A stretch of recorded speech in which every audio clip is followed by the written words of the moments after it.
पाटकुरा थाना अधीनस्थ पुंदाल हाट भितर थिबा प्रहलाद साहू दुकान को भड़ारे नहीं मागुणी चरण साहू तेजराती गोदाम रे निया लगाई देबा सह जयंत सामल स्टेशनरी दुकान और बाबुनी साहू परिबा गोदाम रो ताला भांगी चोरी करिसेंती चोर।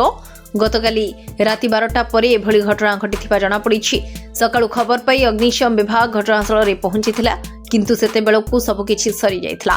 हाटर अपर पार्श्वरे थिबा हाड़ीबंधु सिंह स्थायी दुकान को भड़ारे नहीं औषध दुकान करिथिबा अंतर्जामी नाथंक दुकान ताला को रड माध्यम रे खोलिबा पई चेष्टा करी चोर माने विफल हेबा सह पाखरे थिबा अशोक परिडांक हार्डवेयर दुकान ताला भांगिथिबा देखिबा पई मिलिछि।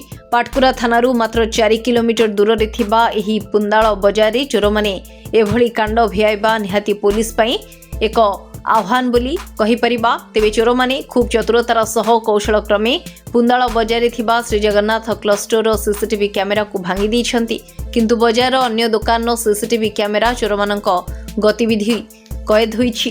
एबे न 20 वर्ष लै माल रहे 20 वर्ष भीतर किछि असुविधा नाही आउ 3 जनकर माल भी रहे।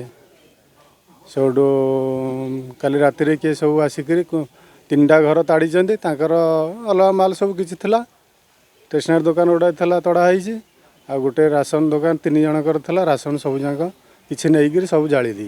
मु गला तो निया जलुला दुकान सब खोला और डाकिली कहीं शुणिलेनी आसी पहले डाकिली मुझे निया जलुची कौन घर कहीं ना से 7टा पाखापाखि